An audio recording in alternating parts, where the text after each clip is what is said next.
Welcome to Cities on the Move. I'm your host, Stephanie Passingham. Today we visit Mason City, Iowa. Their park system has many jewels for local residents to enjoy. One of them was built for the more adventurous in town. We visit Ray Rorick Skate Park with Ray and Colton Shimmock. We meet John Skipper, who has been a lifelong rider, even interrupting youthful games of play to jot down a good storyline. And we visit with Police Chief Michael Lashbrook to learn about how the city shares safety information through crime mapping. We'll have all this and more. Stay tuned for Cities on the Move.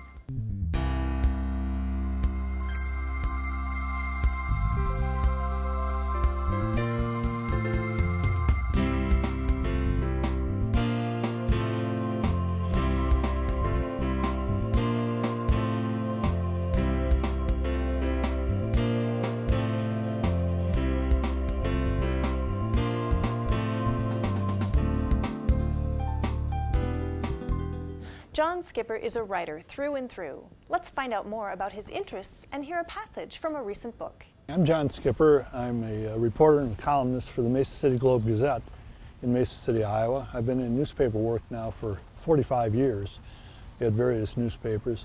Also the author of 11 books, and for 23 years I've been coordinator of the North Iowa Writers Workshop, which brings aspiring writers together for a couple of days, and we try to inspire them and encourage them. I'm one of the fortunate people in life. I've always known what I wanted to do. I loved to write from the time I was a child.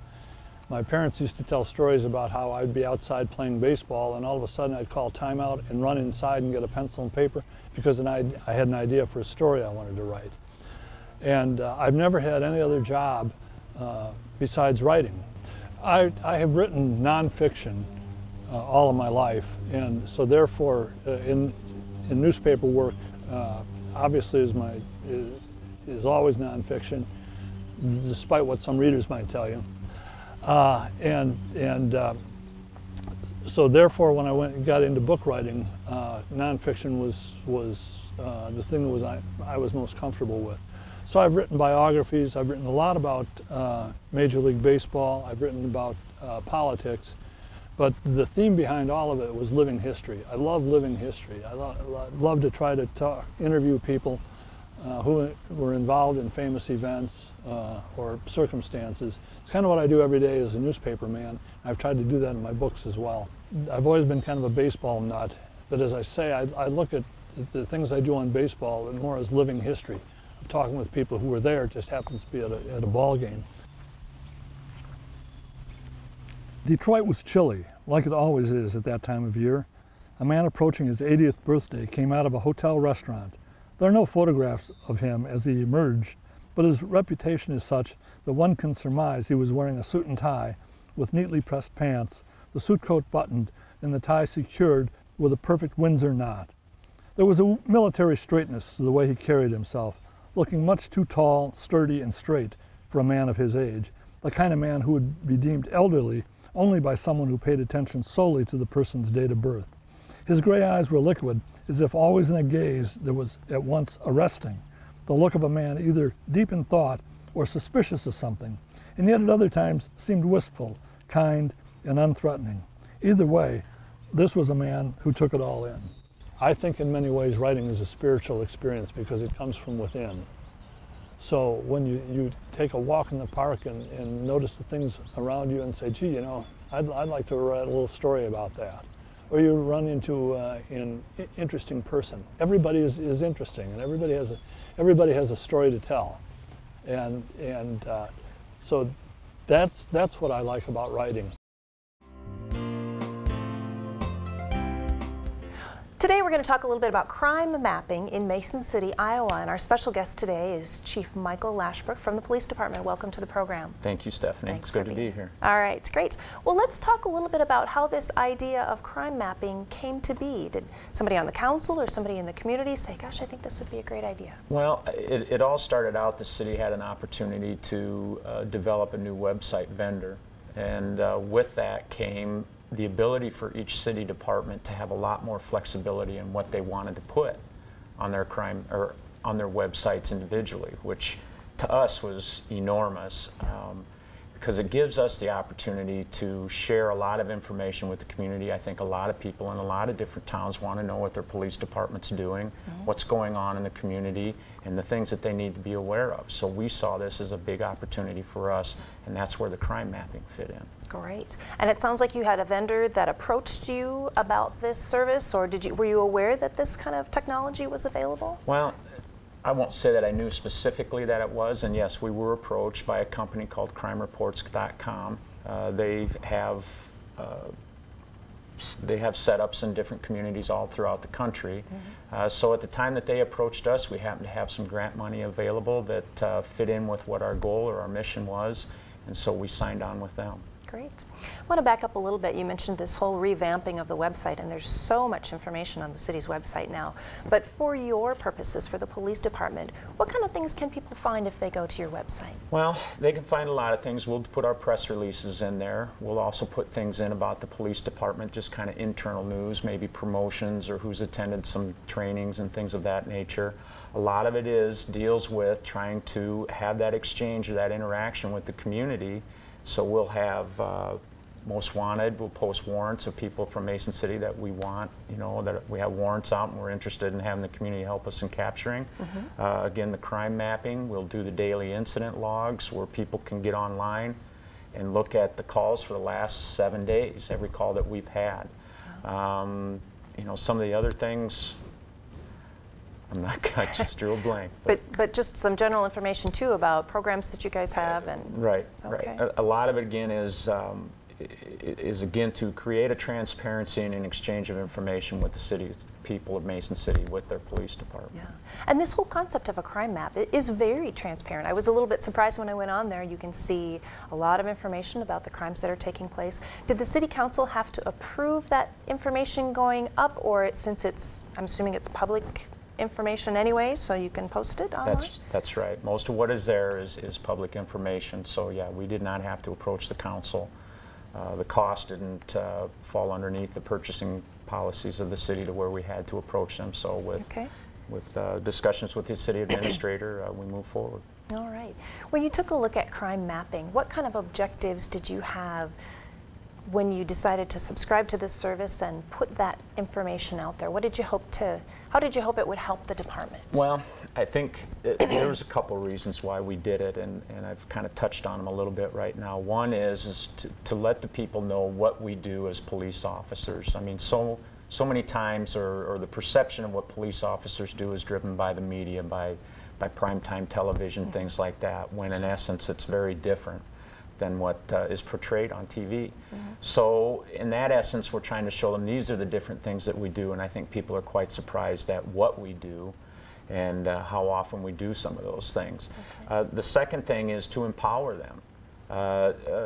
If they may step outside their house one morning and see something kind of going on and not think much of it, but if they refer to this crime map, say later on, then and this is something that happened near their home, they may think, well, I saw this and that kind of hooks up to this, so maybe I should call the police department to let them know what's going on. So it maybe provides you some additional information on an incident. Absolutely, absolutely. Great. And how do people communicate that information to you? Do they do it through the website, or do they pick up the phone and call?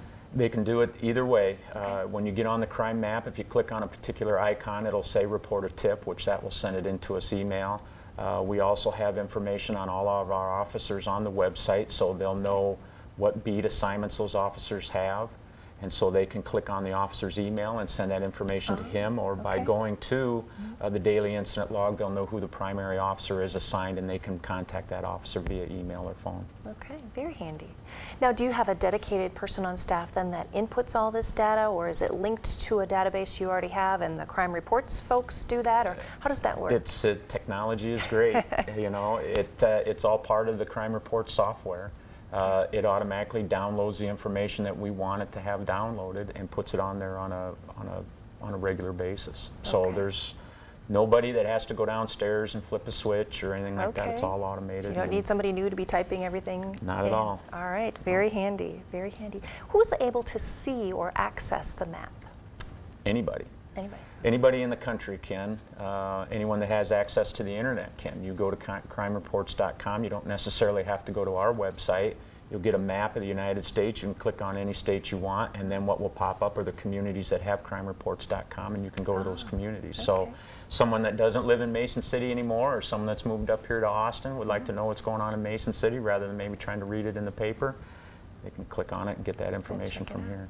Did you talk to any other communities that already had their service before you guys subscribed, or did you just kind of look and were impressed with what they had and went with it? Yeah, like I said, I think the timing was right. What they had to offer seemed to fit what we were looking for.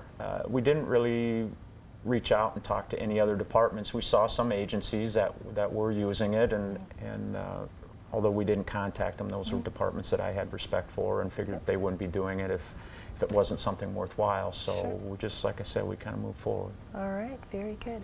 How has the use, and I realize we talked earlier, you don't have specific statistics of maybe who's clicking and sending and where your tips come from, but do you have any sense, anecdotal or otherwise, of has this impacted the way your police force operates? Well, I think, you know, the one thing that came to mind when we were speaking earlier is this is almost so real time.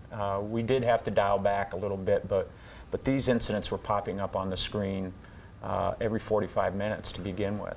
And we did have a situation once where an officer was on a call and received a phone call from a friend of his asking him about the call that he was currently on, which I think in a sense then makes the officer aware that the community is watching and wanting to know what we're doing. So I think that's a good thing too. But like I said, we kind of dialed that back a little bit. We didn't want it too in the moment to where it could be distracting to what we're trying to do. Sure, and maybe the safety of the officer as well if they are in a situation that involves another person. Correct. So tell us a little bit about the response from the community in general. You talked about the kind of almost instant feedback in some cases, but is the council pleased with this? When you're out socializing in other ways, are people going, wow, that's really good information, I didn't know that about this that happened in my neighborhood? Is it making people feel safer and better, or more nervous because somebody's house down the street got robbed and they didn't know it? Well, I think that's going to depend on the person. I would think that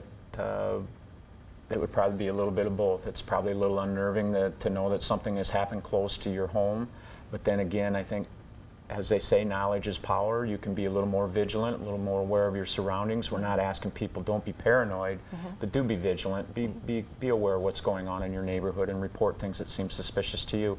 So, you know, I think that's working well in that sense. We're not getting a lot of feedback, not that I'm particularly aware of. This is still within a year's time frame. Okay. So we have gone out to some of the community groups and things like that and kind of walked them through the website and shown them what's going on. And we've gotten really good feedback on that. I think people really appreciate having that information at their disposal. Okay. So your department would be available for presentations to Lions Club or Kiwanis or something like that to explain how it works? Yes. Okay. Great, great. Well, let's actually take a look at the map a little bit, and maybe you can help us walk through kind of how this works. So, so let's pull up the big map, and we'll look at kind of the big picture. And as you look at that, there are several symbols sprinkled throughout the map around town. Can you just walk us through, and what does a T mean? Well, the T means theft. V means vehicle theft. A stands for assault. B is burglaries, things of that nature. I'm not sure if what you can see on the camera will show at the top of the crime report. You can go to calendar, you can select your periods for 3, 7, 14, and 30-day periods, and the icons will pop up. You can go to crime types, and there's a whole list of different crimes, and what you're seeing on the map now is not all inclusive of what's being reported through the system. Because some of the other things that you can see are things like traffic, which is contacts, much more minor infractions, you might say. Right, right. And so what you can do is, once you see this, if it's somewhere in your neighborhood or if it's just somewhere in the community, or you're interested in burglaries or whatever, you can click on that icon, and on the left-hand side it's going to give you just a little brief descriptor of where the location was.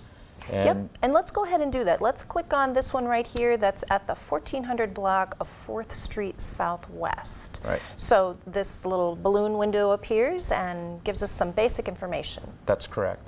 And like I said, it'll give you the date that it was reported, the general location, an identifier number. This is something that I think most people will find interesting and useful to them, because you can use this identifier number then to go to another tab in our crime data tab section that's called the daily incident log. And this is our calls for service number. So a person can look that up, and from that number and go into that section, they can find out the officers that were assigned and maybe get a little brief summary of information of what actually occurred at the call. A little bit more than what you're going to get here, but it's all linked up. Okay, so let's do that. We'll go to this 10014-193. We'll take a look at that on the Incidents tab, and all of these are numerical in order. Right. And so it's easy to find it by that number. And then we see that a little bit more information that tells us it's actually a fraud case. That's correct. So we'll look at these details. And like I said, it'll tell you the officers, and there's just like a 1 or 2 line descriptor that the officers, some are a little more informative than others, but still it's going to give you just a little better idea. And then if you go back to the tab here in crime reports, there's a submit a tip. So if you have information, whether you want to report it to the officer by going through the daily incident log specifically, or you can submit a tip and click on that through crime reports and send an email information in to us. Yeah. And that could be something you know about that neighborhood or something you saw if you happen to live in that area. That's correct. All right. Anything you feel that may be of assistance to us in solving that particular incident. Okay.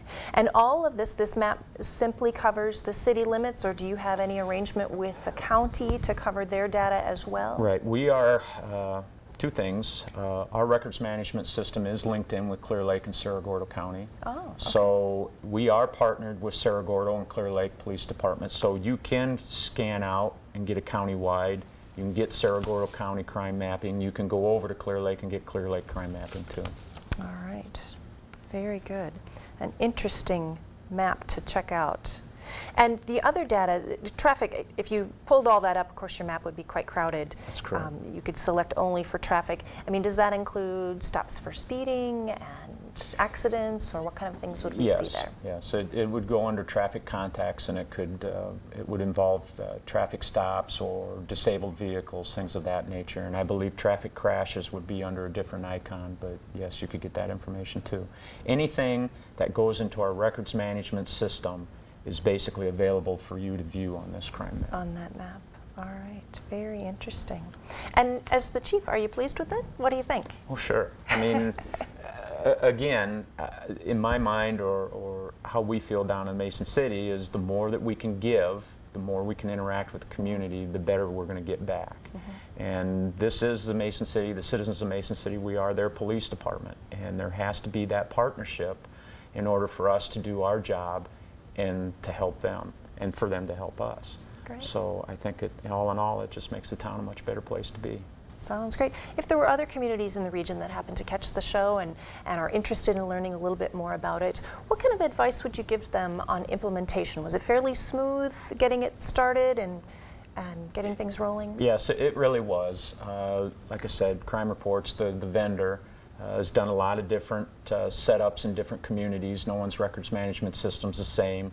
The records management system we have is somewhat exclusive to the Minnesota area, and Mason City, Cerro Gordo County, Clear Lake are the first Iowa agencies to have it. So we were a little concerned about how that would interface, but Crime Reports has had experience dealing with that vendor too, and so it went pretty smooth, yes. Great. It's just working out the bugs and filling out some information for them, but once they get it, it moves pretty quick. All right, sounds terrific. Well, very interesting information. If you are interested in checking out the crime map or any of the other things on Mason City's new website, just check them out at the address listed on the screen. Thank you so much for coming by to share this information with us and explain how it works. All right, thank you, Stephanie. All right, stay tuned for more Cities on the Move. For the more extreme sports enthusiasts, Ray Rorick Skate Park lets you practice your ollies and grinding. Let's take a look. Rollerblading, skateboarding, and BMX biking are just a few of the extreme sports that many young people enjoy. Mason City, Iowa has developed a special park just for these enthusiasts. Ray Rorick Skate Park was created about 9 years ago and has been a positive addition to the park system. Park and Rec board member Ray Shimmick describes the park system in the city. We have 37 parks in this community, and we're about to receive another 150 sections through the flood buyout program. We're currently assessing other needs that we don't currently have for parks, whether we want to turn them into natural prairie grass areas or put in other park amenities like a dog park. Ray Rorick Skate Park was conceived through kids within our community that didn't have a place to go. They didn't fit within the normal basketball, football, soccer programs, like the more extreme sports. So they got together and petitioned the city for a park where they could put in a skating, extreme skate, biking, and skateboarding facility. The park has been well used by many of those extreme sport participants, and with a wide range of ages as well.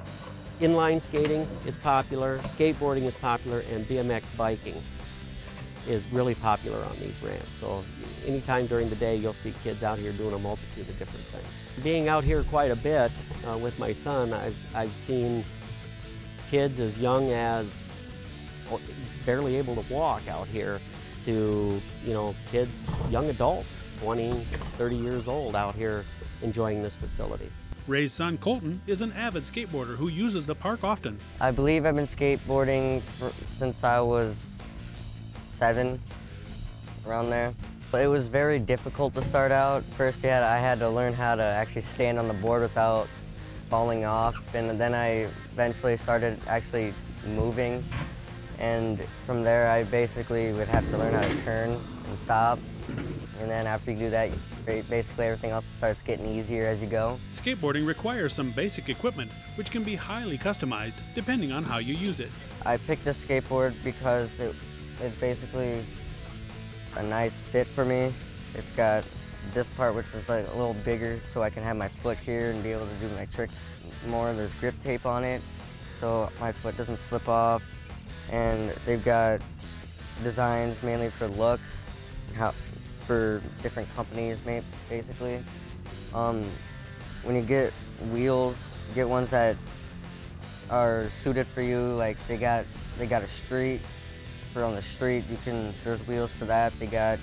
And wheels that are mainly for going down ramps, and they're smaller basically.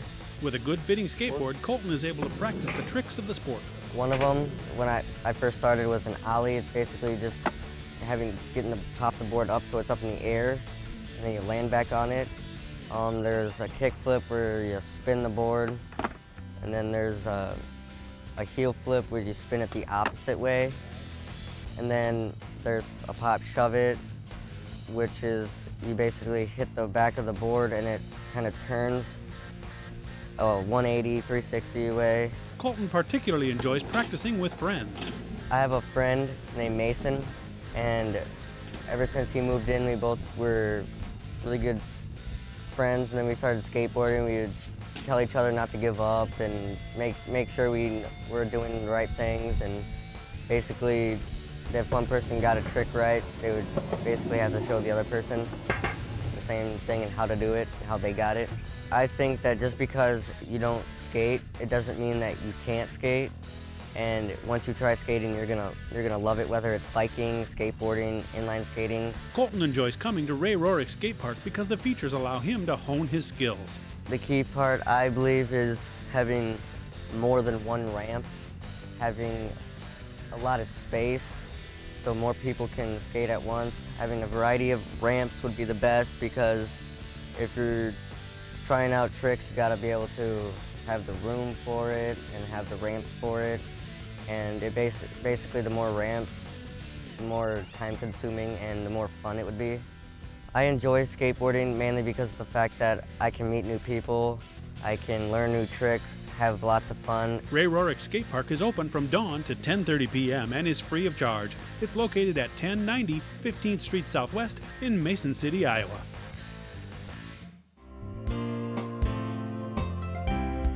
And now for the calendar of events. On August 13th through the 15th, check out the Civil War Battle and Encampment at East Park in Mason City. Witness the life of a soldier and visit live encampments at this annual event. It features live entertainment, reenactment of the Battle of Vicksburg, cannon mounted cavalry demonstrations, and you get to meet President Lincoln. There's a School of Medicine demonstration, ladies' tea, ball, and more. Events take place on Friday and Saturday. Admission is free. Check out www.civilwaroiowa.org. Friday Night Live will be held August 20th in downtown Mason City. Gather your family, bring your lawn chair, and head to Central Park in downtown Mason City to enjoy food, fun, and great music the whole family can enjoy. There's entertainment from Feel Lucky and John Hepperly Band, a special feature of the Moto Fest showcasing motorcycles and street rod cars. Runs from 5 to 9 p.m. Admission is free. Check out more information at mainstreetmasoncity.org. And if you're interested in an historic horse breed, check out the Pony of America show at the North Iowa Fair Facility. The show will include halter, western, English, and speed events for registered POAs. For more information, call 641-423-3811. And if you have an event to share with our viewers, log on to ksmq.org and post it today. Next week on Cities on the Move, we check out what's happening in Elysian, Minnesota, including a trip to the Ackerman Elk Farm and Petting Zoo and a visit with Rita Brooks about crocheting with old videotapes. Please join us Tuesday, August 17th at 6:30 p.m. on KSMQ for another edition of Cities on the Move. I'm your host, Stephanie Passingham. Good night. Like it always is at that time of year, a man approaching his 80th birthday came out of a hotel restaurant. There are no photographs of him as he emerged, but his reputation is such that one can surmise he was wearing a suit and tie with neatly pressed pants, the suit coat buttoned, and the tie secured with a perfect Windsor knot. There was a military straightness to the way he carried himself, looking much too tall, sturdy, and straight for a man of his age, the kind of man who would be deemed elderly only by someone who paid attention solely to the person's date of birth. His gray eyes were liquid, as if always in a gaze that was at once arresting, the look of a man either deep in thought or suspicious of something, and yet at other times seemed wistful, kind, and unthreatening. Either way, this was a man who took it all in. He was not an unpleasant man, nor was he solemn. He was as meticulous as a watchmaker and had made a lifetime of seeing that everything was always in place, from the neatly combed and parted hair, now gray, on the top of his head, to the dotting of the I's and crossing of the T's on hundreds of contracts he had drawn up or signed over the past 60 years. His given name was Charles, but in his signature he shortened it to Chaz, for he didn't believe in wasting time or energy. As he left the restaurant, walking at his usual brisk pace, a man and a woman who appeared to be in their late 60s approached him. The man was wide-eyed as he got the older man's attention. "You're Charles." Production of this program is made possible in part through a grant from the Blandon Foundation.